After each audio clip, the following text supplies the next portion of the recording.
A Rádio Rio de Janeiro leva até você Mediunidade e Obsessão. Um programa que se propõe tirar suas dúvidas sobre esses dois temas com base na doutrina espírita. Apresentação: Moisés Santos. Caríssimos ouvintes da Rádio Rio de Janeiro, eu sou Moisés Santos e este é o programa Mediunidade e Obsessão. Vamos dar continuidade aos nossos estudos, reflexões e oportunidades de trabalho com essa ferramenta bendita que é a mediunidade, um recurso que foi nos concedido gratuitamente por Deus para estabelecermos o concurso da comunicabilidade entre o mundo espiritual e o mundo físico. Você acompanha conosco, meu caro ouvinte, estudando junto conosco esta obra Diálogo com as Sombras. O autor é Hermínio Corrêa de Miranda, a editora da Federação Espírita Brasileira.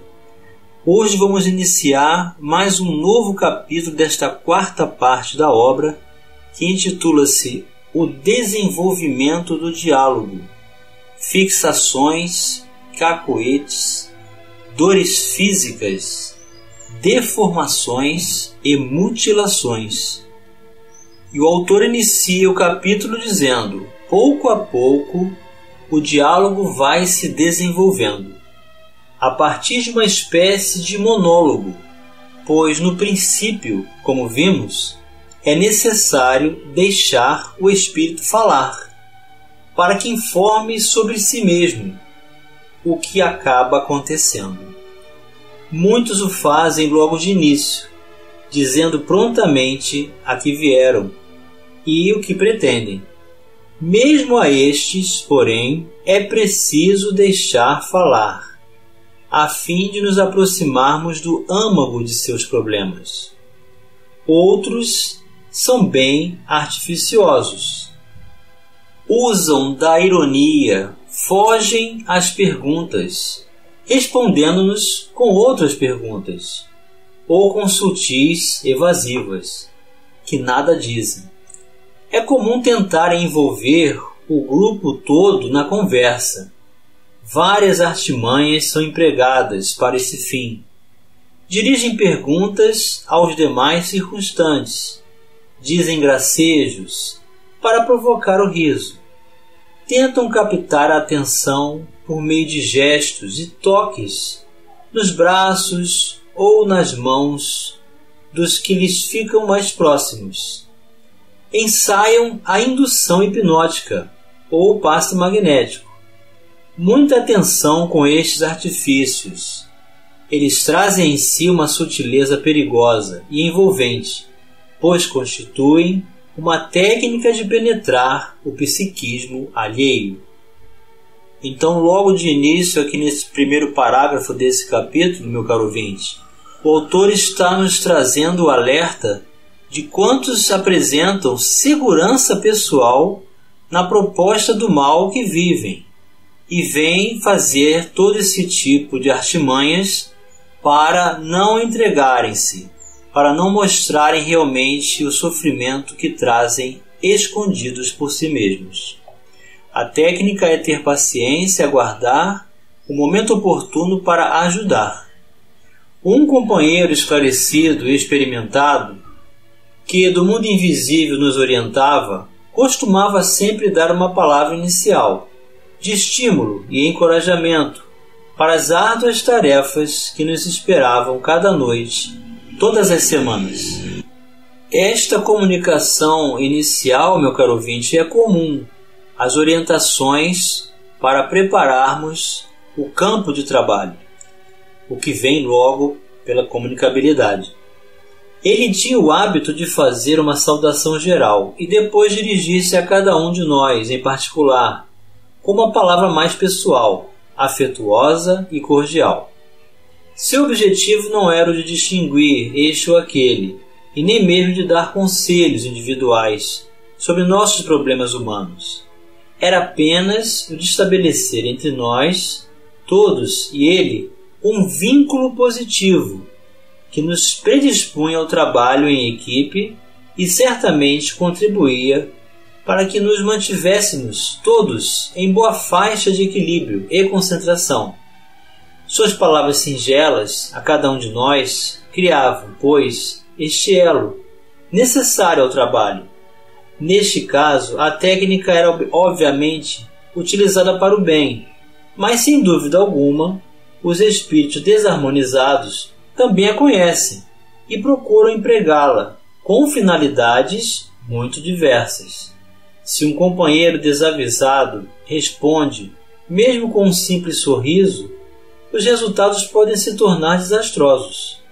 Tivemos disso um exemplo certa vez, quando alguém em nosso grupo achou graça num comentário do manifestante.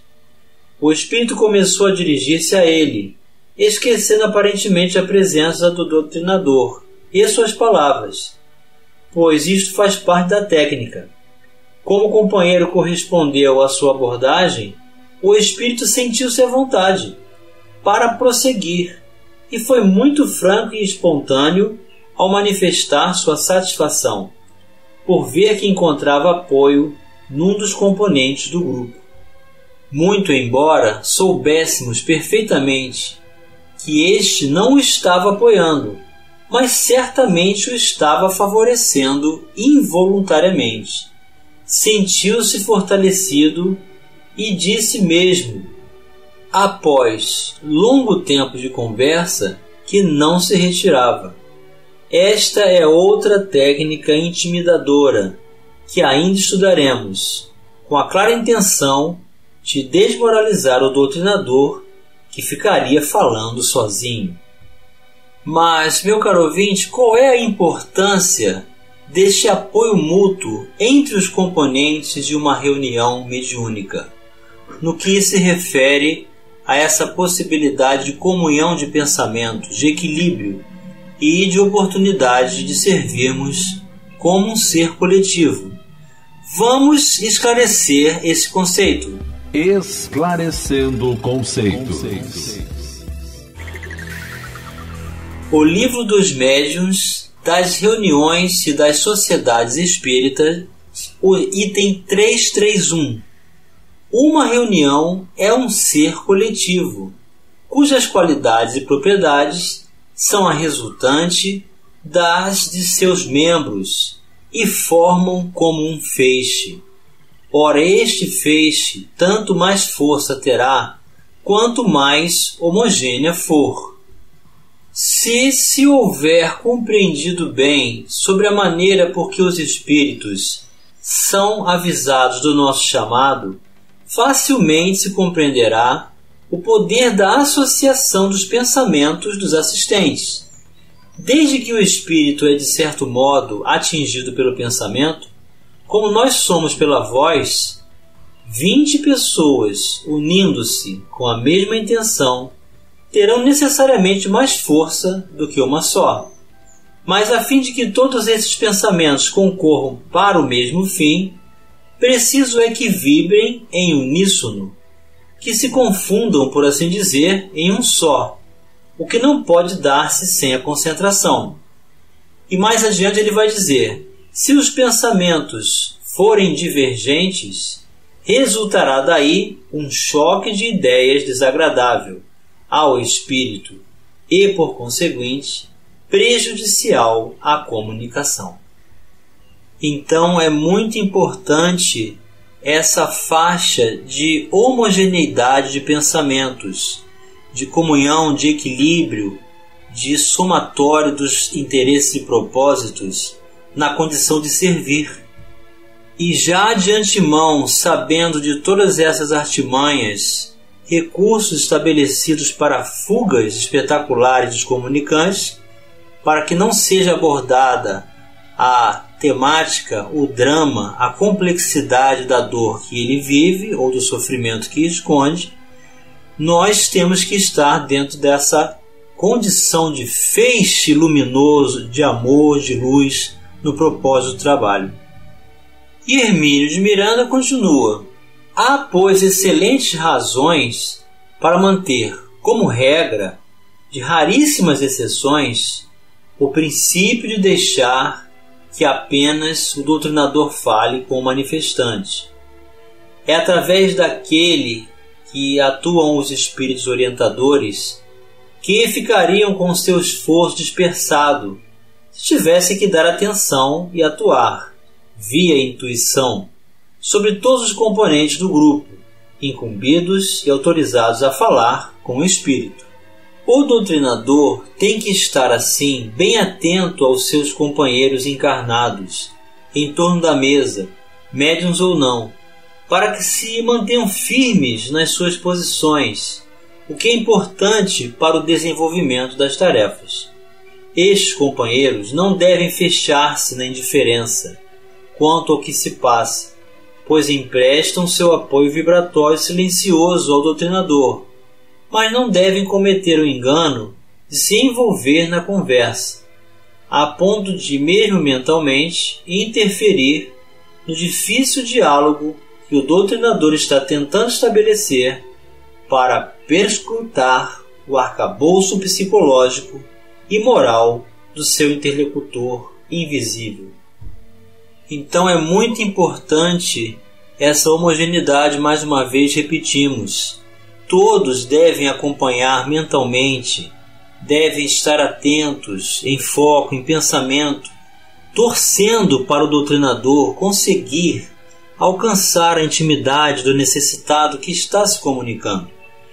E que ninguém se surpreenda por nada que tenha sido dito dentro dessas propostas de gracejos, de fugas psíquicas, de tomadas para chamar a atenção, de recursos magnéticos, espirituais que os comunicantes estabelecem para serem alvo de atenção, de divertimento às vezes, fazendo gracejos, fazendo as pessoas rirem.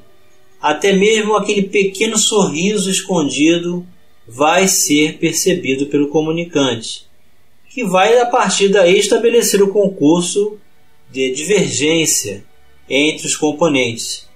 Então nós temos que estar bem compenetrados, de forma séria, na alegria de servir, no sentimento exteriorizado dos nossos corações em vibrações positivas para auxiliar aquele que está vindo e trazendo palavras e aparência, nada com relação ao que realmente traz na sua intimidade. Vamos continuar abordando o desenvolvimento do diálogo já no próximo bloco. A Rádio Rio de Janeiro está apresentando Mediunidade e Obsessão. Participe do programa Mediunidade e Obsessão enviando sua sugestão ou pergunta para o e-mail meo@radioriodejaneiro.am.br ou pelo WhatsApp 984867633 aos cuidados de Moisés Santos. A Rádio Rio de Janeiro está apresentando Mediunidade e Obsessão. Apresentação: Moisés Santos. Caríssimos ouvintes da Rádio Rio de Janeiro, voltamos agora para o segundo bloco do nosso programa de hoje, em que estamos dando continuidade à obra Diálogo com as Sombras. O autor é Hermínio Corrêa de Miranda, da editora da Federação Espírita Brasileira. Você que acompanha conosco os estudos, reflexões e a experiência do autor nas reuniões mediúnicas de desobsessão, já sabe que nós estamos na quarta parte dessa obra e iniciamos hoje o capítulo sobre o desenvolvimento do diálogo e outras propostas de experiências que o autor vem nos trazer, brindando-nos com a oportunidade de nos estruturarmos, nós candidatos à mediunidade desse trabalho de amor, com a proposta de acolher, de estabelecer o concurso da comunicabilidade espiritual, de aprendermos, de tirarmos os recursos pedagógicos da mediunidade através do trabalho com Jesus. E no primeiro bloco estávamos falando sobre a necessidade de estabelecer um feixe de comunhão, de homogeneidade de pensamentos, de proposta e seriedade, torcendo uns para com os outros, num apoio mútuo para não nos permitirmos as artimanhas daqueles que trazem e articulam recursos para fugir das próprias condições que querem também aparentar como totalmente diferenciadas do que realmente trazem. E o autor continua alertando: às vezes, os circunstantes encarnados, não bem afinados afetivamente com o doutrinador, podem introduzir perigosos fatores de desagregação no grupo. Se persistirem em acompanhar mentalmente a doutrinação com um senso crítico imprudente, imaginando o que diriam em tais circunstâncias, os espíritos manifestantes têm frequentemente condições de captar-lhes o pensamento, e se o fizerem, certamente tirarão partido da discrepância, mesmo que ela fique imanifesta. Por isso, tanto se insiste na importância da fraternidade, entendimento e compreensão entre todos os componentes do grupo encarnado. Não que o doutrinador seja infalível, perfeito, nem que esteja sempre certo e com a razão, mas ele precisará do apoio e da compreensão de seus companheiros, ainda que tenha falhado. E com frequência ele falha mesmo, porque o terreno em que pisamos, no trato com esses irmãos arvorados, é difícil, imprevisível e traiçoeiro. Eis a importância, meu caro ouvinte, dos componentes de uma reunião mediúnica estabelecerem um concurso fraternal, de encontrarem-se periodicamente, de aproximarem-se uns dos outros fraternalmente, de realizarem um estudo em um dia diferente da reunião mediúnica, para trocarem informações, para tirarem dúvidas, e não estabelecer assim essa predisposição à crítica ou à indisposição de uns para com os outros. Uma boa conversa, um bom estudo, orações e interesses em comum tornam o grupo fraterno, fortalecido e, portanto, apto a desenvolver um trabalho cada vez mais amplo nos horizontes do bem, usando a mediunidade com Jesus.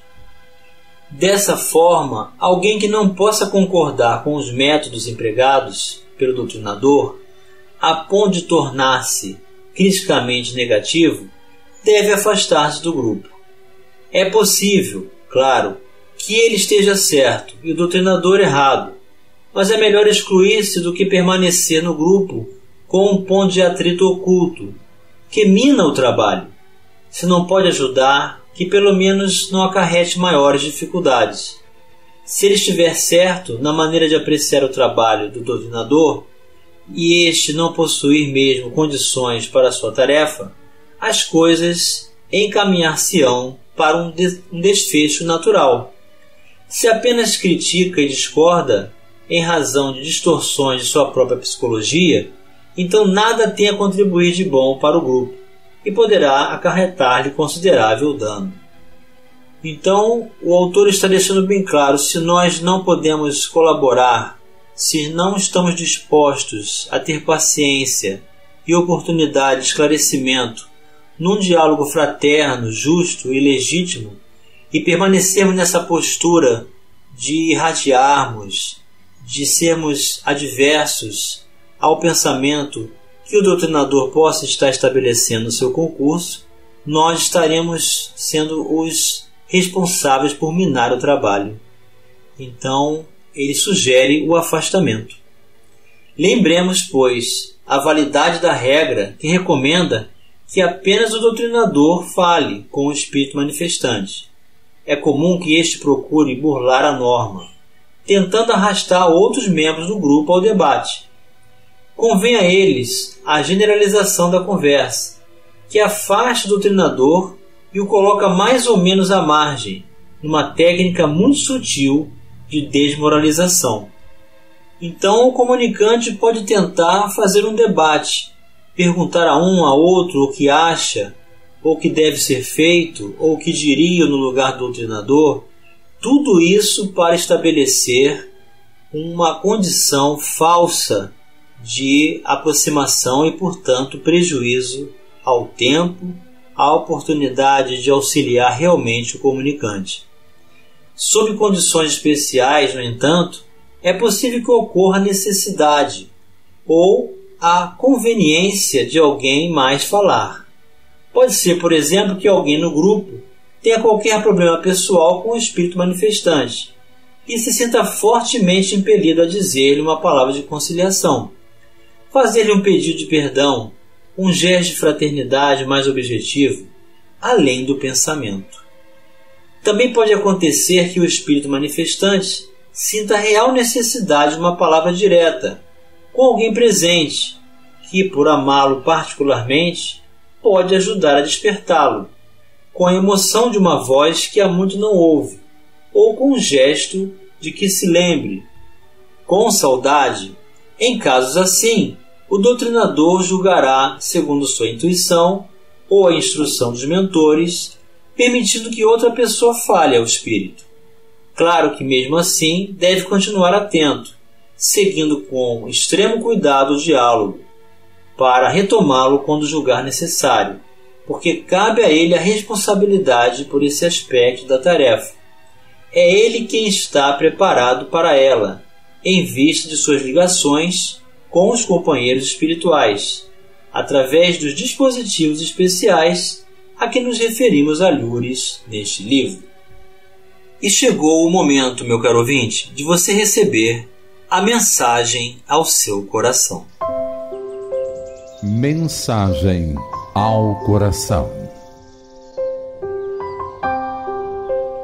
Do livro Estude e Viva, pelos espíritos Emmanuel e André Luiz, psicografia de Francisco Cândido Xavier e Evaldo Vieira, o capítulo Ambiente Espiritual, que trata de temas estudados em O Evangelho segundo o Espiritismo, no capítulo 12, item 3, e o Livro dos Espíritos, a questão 524.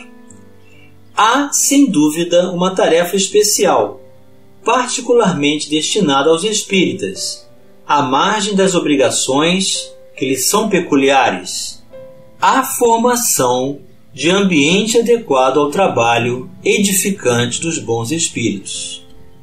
Consciente de que somos sustentados por legiões de instrutores, domiciliados em planos sublimes, e informados de que eles se propõem amparar a humanidade, será justo relegar tão somente a médiuns e fenômenos a cooperação com eles? Aliás, é necessário considerar que a mediunidade deve ser laboriosamente burilada, a fim de refleti-los, e que os fenômenos quase sempre se perdem na cinza da dúvida ou na corrente tumultuária da discussão. Todos nós estamos convocados a colaborar com os mensageiros do Senhor, notadamente no sentido de preparar-lhes ambiente favorável à manifestação. Para isso, principiemos por banir do cérebro toda a ideia de crueldade, violência, pessimismo, azedume. Diante de qualquer pessoa, sintamo-nos à frente de criatura irmã, que aguarda de nossa parte o amor com que fomos quinhoados pela providência divina. No repouso ou na atividade, no lar ou na via pública, atendamos à harmonização e à serenidade. Conversando, evitemos imagens de irritação ou maledicência. Fujamos de repisar comentários em torno de escândalos e crimes, detendo-nos em casos escabrosos apenas o tempo imprescindível ao esclarecimento da verdade, sem converter a sinceridade em botija de fel. Comuniquemos alegria e confiança aos que convivem conosco. Tenhamos a coragem de praticar o bem que apregoamos, buscando com diligência a ocasião de servir. Se surge o impositivo de alguma retificação em nosso círculo de trabalho, coloquemo-nos no lugar do corrigido, para que a brandura nos aconselhe, e doando algo, situemo-nos na posição de quem recebe, para que a vaidade não se nos insinue na plantação de solidariedade. É forçoso recordar, sobretudo, que os alicerces de qualquer ambiente espiritual começam nas forças do pensamento. Todos nós, os desencarnados e encarnados, que nos vinculamos à seara espírita cristã, contamos com o apoio dos instrutores da vida maior. Isso é mais que natural, ante as necessidades que nos assinalam a senda, mas não nos será lícito esquecer de que eles também esperam por nosso auxílio, a fim de que possam mais amplamente auxiliar. Emmanuel para os nossos corações, meu caro ouvinte, que possamos nos predispor ao bem, estar sempre vinculados ao mecanismo do auxílio e conexão com o mundo maior, para melhor servirmos e aprendermos a amar, a nos doarmos e a sentir todo o amor de Jesus nesses trabalhos do bem, com a mediunidade sendo o recurso de retificação, de libertação. Muita paz, muita luz, um grande abraço e até o próximo programa. A Rádio Rio de Janeiro apresentou Mediunidade e Obsessão.